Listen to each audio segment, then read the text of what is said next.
ভগবান আছে, আল্লাহ আছে, গড আছে, বুদ্ধ আছে। তিনি এরা সবাই মিলে এই দুনিয়াকে পরিচালনা করে। নিশ্চয়ই ভালো হব, আবার কর্মীদের মধ্যে আসবো। This channel does not promote any violent, harmful, or illegal activities. All content provided by this channel is meant for an educational purpose only.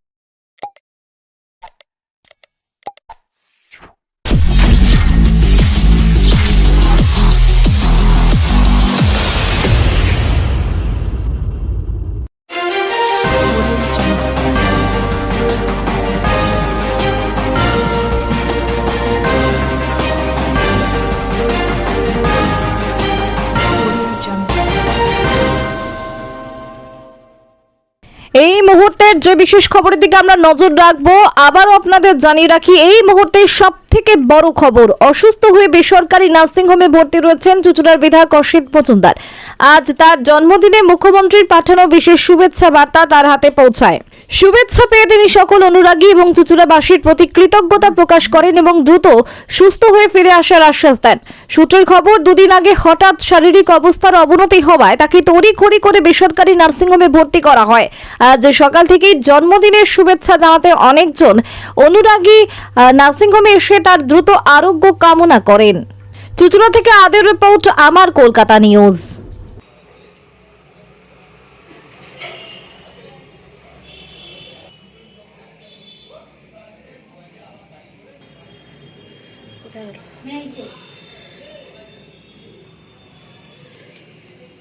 দাদা, আজকে দেখা গেল যে চুঁচুড়ার বিধায়ক আজকে জন্মদিন শোনা যাচ্ছে ওনার, কিন্তু দেখা গেল উনি বেসরকারি একটি নার্সিংহোমে ভর্তি রয়েছে। কি বিষয়টা হয়েছে? বিষয়টা হচ্ছে যে আজকে খুব ভালো দিন ছিল, কিন্তু দাদা তো অসুস্থ হয়ে পড়েছেন বিভিন্ন চাপের জন্য। হ্যাঁ, শরীর তো খারাপ হয়েছে, যার জন্য অমলা নার্সিংহোমে আমরা দেখা করতে এসেছি। কি হয়েছে শারীরিকভাবে? প্রেশারটা ডাউন হয়ে গেছে। কবে থেকে ভর্তি? কবে থেকে ভর্তি আছেন? তবে আজকে দিয়ে দুদিন না। এখন কেমন রয়েছে? এখন মানে আগের থেকে ভালো আছে। অসুস্থতার খবর পেয়ে দাদাকে দেখতে এসেছি। আজকে জন্মদিনের দিন দাদাকে এইভাবে বিছানায় দেখবো তা আশা করতে পারছি না, করিও নি। যাই হোক, দাদা তাড়াতাড়ি সুস্থ হয়ে আবার চুঁচুড়ার মানুষের পাশে থাকুক, এটাই আমাদের আজকে তো জন্মদিন, দেখা গেল এরকম একটা মানুষ, উনি শুভেচ্ছা বার্তাও সকলকে দিচ্ছেন এই অসুস্থতার মাঝখানে। আপনার সঙ্গে কথা হয়েছে?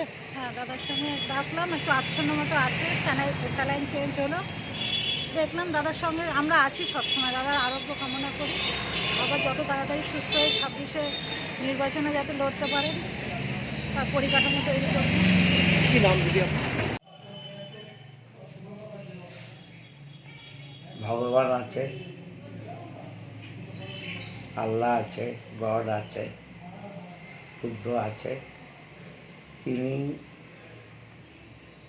এরা সবাই মিলে এই দুনিয়াকে পরিচালনা করে। নিশ্চয়ই ভালো হব, আবার কর্মীদের মধ্যে আসবো। সবাই ভালো থাকুক, সবার প্রতীক্ষা, আবার আমি তাদের মধ্যেই আসবো। ডাক্তার যেটা বলছে মানতে হবে। আপনার প্রবেশ তো নিষিদ্ধ করেছে চিকিৎসকরা, যে আপনার অবস্থা স্থিতিশীল হলে আপনাকে ছেড়ে দেওয়া হবে, কিন্তু এখন আজকে তো জন্মদিন, কিন্তু অনেক অনুরাগী আসতে চাইছে, আসতে পারছে না, তাদের উদ্দেশ্যে কি বলবেন? আগে তো আমার শরীরটা ঠিক হোক, সবার মধ্যেই আছি আমি।